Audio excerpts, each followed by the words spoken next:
Good afternoon, everyone. My name is Shannon Lavrin, and I'm with the City of Greenville. And with me today, I have Edward Kinney, our Senior Landscape Architect. Recently, Edward presented a presentation on our upcoming changes to the tree preservation ordinance. We received several requests for a copy of the presentation, so we're here to deliver that to you today. We hope that you'll take time to listen to the presentation and provide us comments about the proposed changes once you've had an opportunity to review the draft ordinance. So with that, I'm going to turn it over to Edward. Welcome, Edward. Thank you, Shannon. So we're going to take just the next 5 to 10 minutes here to briefly go through the history of the tree preservation ordinance, some of the changes we're looking at, and how you can contribute. So as a very brief background, we have done a review of the existing landscape ordinance back in January through September. And part of that landscape ordinance also includes the tree ordinance itself. And that's what we're here to talk about, is to do a deep dive into the tree preservation ordinance. To give you a little bit of history on the history of Greenville and where we stand with pervious ground as well as our tree canopy, we look at some statistics dating back to 2001. And you can see over the past 6 years that we've lost almost 100 million square feet of pervious ground. This is an important statistic for us because trees grow within pervious soils.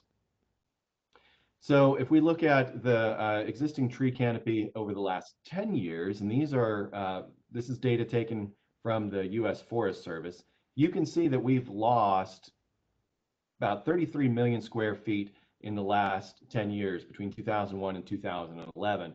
And if we gameplay that out, we can anticipate that we'll be losing potentially another close to 60 million square feet in 2021, by 2021.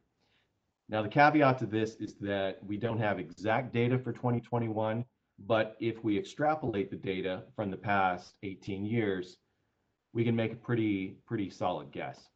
And a lot of the question is, well, where does this tree loss occur?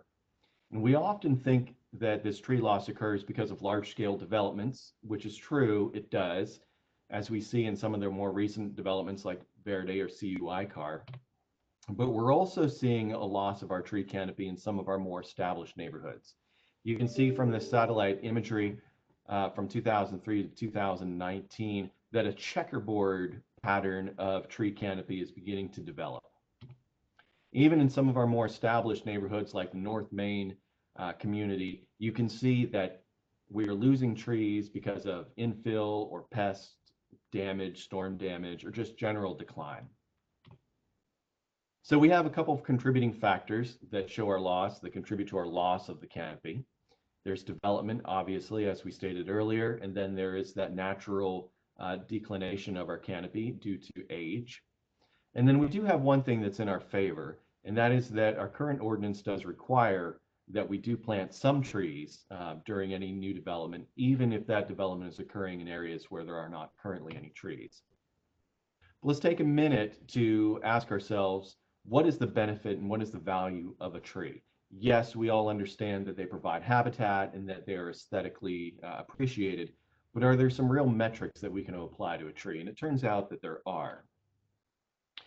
For instance, when we look at our 2011 data, Greenville's average temperature was about 7 degrees higher than any other municipality in the upstate. This is not surprising. The urban heat sink effect is well documented, but of course that can be offset if you simply have more trees because trees provide shade. Looking at what Greenville's trees were able to filter back in 2011, they're actually able to filter out 6,800 pounds of carbon, 52,000 pounds of nitrous dioxide, and 91,000 pounds of PM, or particulate matter. That's the one that's probably we're most familiar with, because particulate matter is smog. That's the stuff that's coming out of tailpipes and rooftops, anything that you're really aware of that reduces visibility, for instance. Greenville's trees, and this is in 2011, mind you, was able to intercept about 630 million gallons of rainwater. So what trees do is they hold the water, they hold it for evapotranspiration, they hold it in their roots, they allow it to sink back into the soil slowly. And any water that doesn't get filtered by trees actually immediately enters into our stormwater system. And so what our stormwater system does is it takes all that excess rainwater and it shoots it down into the drains and into the Reedy that we're all familiar with. Now, that sort of stormwater infrastructure actually has a cost associated with it. And it is estimated by the EPA that to intercept 630 million gallons of rainwater costs us an annual cost of about $760,000. That's in creating, building, and maintaining stormwater infrastructure. And then, of course, on a very personal level, for the homeowner, having a tree canopy can reduce your air conditioning costs by up to 30%, reduce heating by up to 20%. And the National Association of Realtors shows that housing prices are actually much higher if there are more mature trees within the lot. So looking at the history of how we got to this tree preservation ordinance, again, we had looked at the landscape ordinance back in January of 2019, which included the tree preservation ordinance, and we put it out to a very wide variety of people. We really tried to cast a pretty big net. We got city staff, we got members of the development community, members of the sustainability community, design professionals, home builders. We really tried to get everybody involved. And this is what we got from that feedback. For the most part, the landscape ordinance changes that we met, everybody said we did a great job. We improved species diversity, we improved the availability of stock. We really tried to talk about best management practices and keeping up with current standards, industry standards, and to meet marketplace demands a little bit better. People thought that was fine.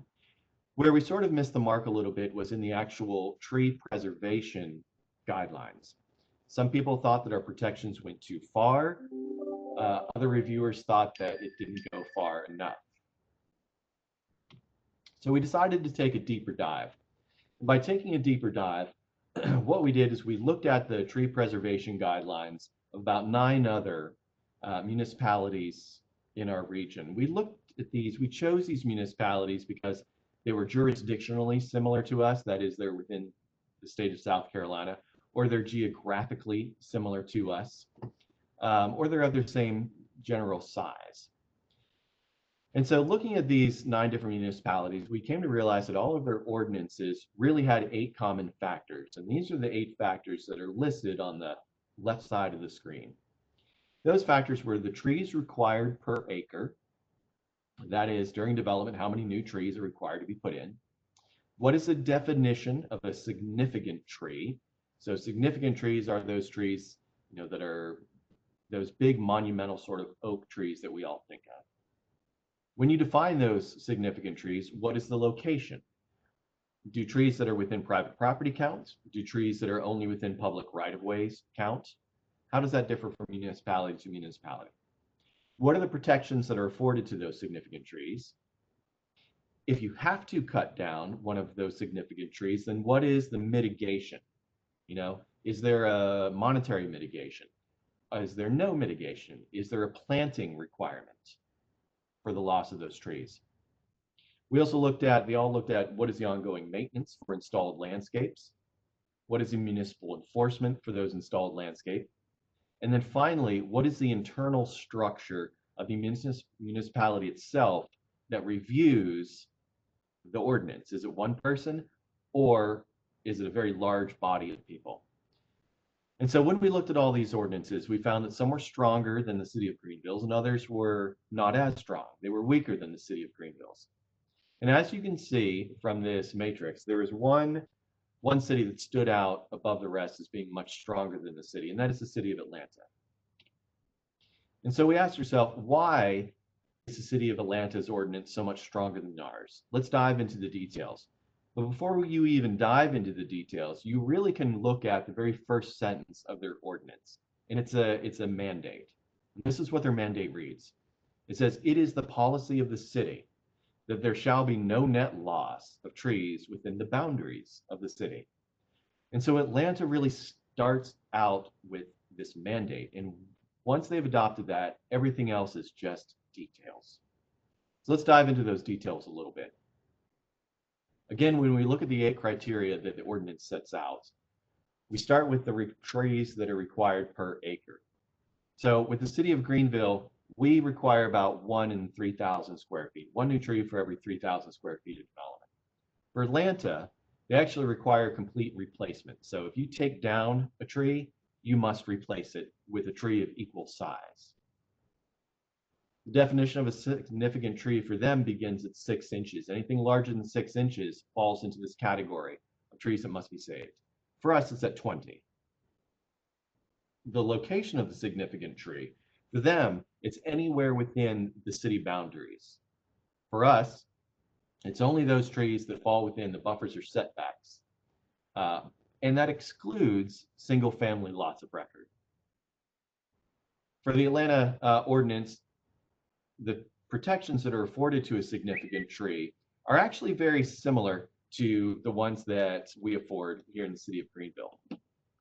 Mitigation loss for Atlanta is much harder, stricter than ours is, as is ongoing maintenance, as is municipal enforcement. In the internal structure, they have a 12-person board. We only have a 1-person reviewing. So at a glance, Atlanta simply says, if you remove a tree, you must replace a tree. And if you can't replace it, then you can pay a fee in lieu of or plant it somewhere else. In contrast, this is the process that you have to go through for Greenville's ordinance. It's very confusing. And the question is, does it actually work? And the answer is, it doesn't really work. You end up saving about 12% of those heritage trees. So when we set out to do this new tree preservation goal, we looked at we had 3 goals in mind. One was to simplify the process. The other was to preserve more trees. And finally, we wanted to make sure that we didn't impact single-family residences. And so when we look at our new tree preservation, you can see this is a sneak peek of what we're trying to do. We are changing some of those survey requirements. We're changing some of those tree removal requirements. We're updating some of our planting standards. And we're changing the protections that we are expanding to the heritage trees. We're adding additional protections as well. And so we welcome your feedback. If you are interested, please let us know. My email is ekinney@greenvillesc.gov. And if you reach out to me, I'd be happy to send you a copy of our existing tree ordinance as well as our proposed tree ordinance. Our next steps is that we will be reviewing all comments we receive, and we will be submitting them eventually to the Planning Commission and eventually to Council. But again, this is a very iterative process, and we're looking forward to everybody's feedback. With that, I'll turn it back to you, Shannon. Thank you, Edward. Great job in giving us a quick synopsis of the work done thus far concerning the tree ordinance. We would, again, ask everyone to please provide your input and feedback to us. We do want to hear from you all. There will be other opportunities to participate in the public, in this public process, and we would encourage you to keep a lookout through the city's website and information sections on social media to be able to join us for those. If you have any questions, again, please feel free to reach out directly to Edward. He is our senior landscape architect here at the City of Greenville. And with that, we'll go ahead and close this session. Thank you all.